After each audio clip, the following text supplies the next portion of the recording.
Assalamu alaikum. Hello, welcome to ABC School. In this series, we are going to learning English of class 8. অষ্টম শ্রেণীর English বইয়ের নতুন curriculum নিয়ে আমি হাজির হয়েছি। এর আগে আমি তিনটি পর্ব সলভ করে আমার ইউটিউব চ্যানেলে দিয়েছি, আপনারা সবাই দেখে নেবেন। আজকে আমি আলোচনা করব 1.3.1 1.3.1 এটি নিয়ে আমি আজ আলোচনা করব।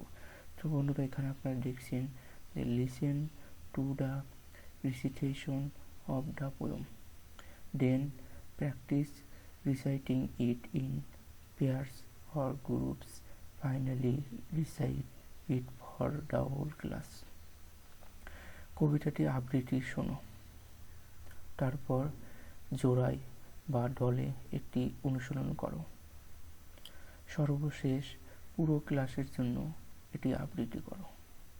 প্রথমে আমাদের কবিতাটি আবৃত্তি করতে হবে, দেন আমাদের এই পুরো কবিতাটি ভালো করে বোঝার পর আবার এই সম্পূর্ণ কবিতাটি পুরো ক্লাসে আবৃত্তি করে শোনাতে হবে। তো কবিতাটি আবৃত্তি করব আমরা word by word, অর্থসহ, অনুবাদসহ।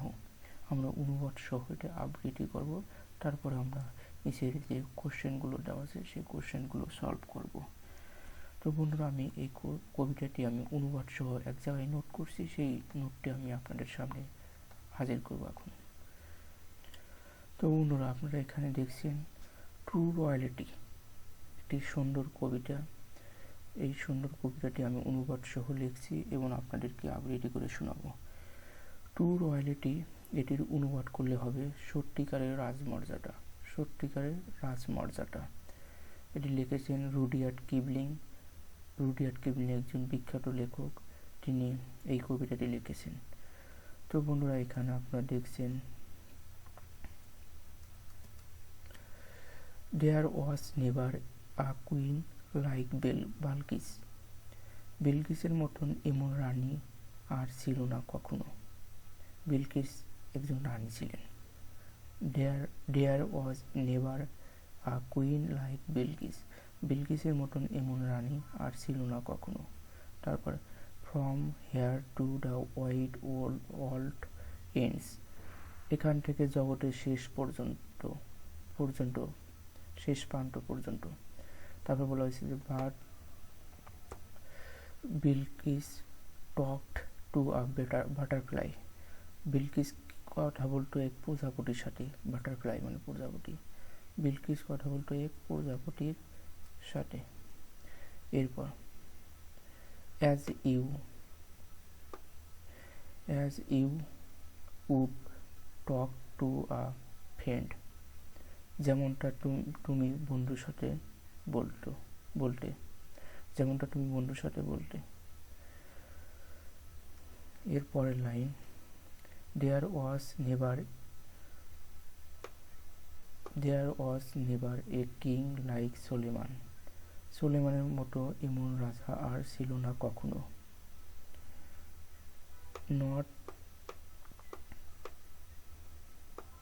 Not since the world begin, জগৎ সৃষ্টির পর থেকে আজ পর্যন্ত না। এবার বলছে but Solomon talked to a butterfly, কিন্তু সোলেমানও কথা বলতো এক প্রজাপতির সাথে। তারপর বলছে as a man would talk to a man, যেমনটা একজন লোক আরেকজনের সাথে কথা বলতো। এরপর she was queen of সাবা। এখানে she বলতে বোঝানো হয়েছে বিলকিসকে। she দ্বারা বোঝানো হয়েছে বিলকিসকে। সে ছিলেন সাবাহ রাজ্যের রানী। বিলকিস ছিলেন সাবাহ রাজ্যের রানী। and he was Asian Lord. এখানে হি দ্বারা বোঝানো হয়েছে সুলাইমানকে, যার কারণে আমি ফার্স্ট ব্রেকেট দিয়ে সুলাইমানকে আবদ্ধ করে রাখছি। এখানে সি বলতে বোঝানো হয়েছে সুলেমানকে, যে সে ছিলেন এশিয়ার বাদশাহ। এবার bird they both of talk to butterflies, কিন্তু তারা দুজনই কথা বলতো প্রজাপতির সাথে। হোয়েন দে টোক দেয়ার ওয়ার্কস অ্যাব্রোড, যখন তারা বাইরে হাঁটতে যেত। তো বন্ধুরা, আপনারা এখানে দেখতেই পারছেন যে এটি একটি রাজবংশ নিয়ে কবিতা। এখানে একজন রানী একজন রাজা আছেন এবং তারা উভয়ই কথা বলতেন প্রজাপতির সাথে। এখানে আমরা এখন নিচে যে কোশ্চেনগুলো আছে সেই কোশ্চেনগুলো আনসার করব। তো বন্ধুরা, এখানে আপনারা দেখতেই পারছেন 1.3.2। তো এখানে প্রথমে বলছে রিড দ্য পোয়েম, কবিতাটি পড়ো। টু রয়্যালিটি কবিতাটি পড়ো এগেইন, আবার। দেন আস্ক অ্যান্ড অ্যান্সার, জিজ্ঞাসা করো এবং উত্তর দাও। দ্য ফলোইং কোশ্চেন, নিম্নলিখিত প্রশ্নগুলো। ইন পেয়ার্স অর গ্রুপস, দলে দলে অথবা জোড়ায় জোড়ায়।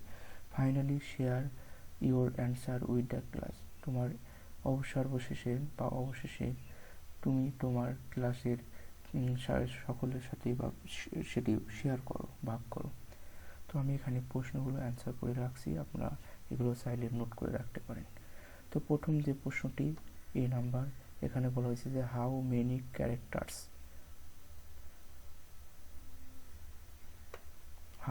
Characters are there in the poem, কবিতায় কতগুলো ক্যারেক্টার আছে, কবিতায় কতগুলো চরিত্র আছে। তো বন্ধুরা, আমরা কবিতায় দেখেছি 3টি চরিত্র আছে, একটি হয়েছিল রানী, আরেকটি হচ্ছে রাজা, আর একটি হচ্ছে বাটারফ্লাই। তো এখানে আমরা বলতে পারি দেয়ার আর 3 ক্যারেক্টার্স ইন দ্য পোয়েম। এখানে কবিতায় 3টি চরিত্র আছে। এরপর হু আর বালকিস অ্যান্ড সোলেমান এবং বালকিস কারা, তারা কে? তো এখানে আমরা অ্যান্সার লিখতে পারি বালকিস ছিলেন একজন রানী, সোলেমান ছিলেন একজন বাদশাহ। তো Balkis is the queen of Saba রাজ্যের রানী ছিলেন। And Solomon was the lord of এশিয়ার বাদশাহ ছিলেন।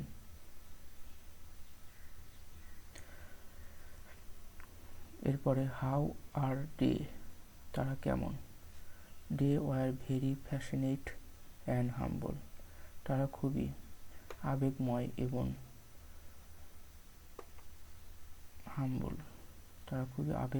এবং দয়ালু, নম্রভদ্র ছিলেন।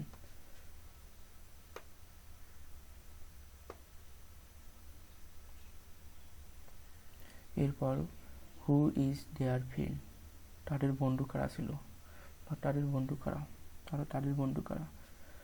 বন্ধু ছিল, রাজার বন্ধু ছিল বাটারফ্লাই, রানীর বন্ধু ছিল বাটারফ্লাই, দুইজনই বাটারফ্লাইয়ের সাথে কথা বলতো।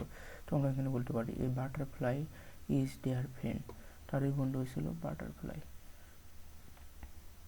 এরপর E number, what are the rhyming words use in the poem, কবিতার রাইমিং ওয়ার্ডগুলো ব্যবহার করা হয়েছে কি? রাইমিং ওয়ার্ডগুলো হচ্ছে হলো কবিতার যে ছন্দগুলো আছে পরস্পর শেষের লাইনগুলোর যে ছন্দগুলো মিল হয় সেই মিলগুলোকে রাইম স্কিম বলে। তো এখানে আমরা রাইম স্কিমগুলো লক্ষ্য করলে যেগুলো দেখতে পাই সেগুলো আমি লিখে রাখছি। তো the rhyme scheme words are end আর ফ্রেন্ড, এ দুটি রাইম করে। শেষের কনসাউন্ড বা উচ্চারণ প্রোনাউন্সিয়েশন এক। এরপর বিগান ম্যান, এ দুটো রাইম করে। লর্ড অ্যান্ড অ্যাব্রোড, এ দুটো রাইম করে। রাইম মানেই হচ্ছিল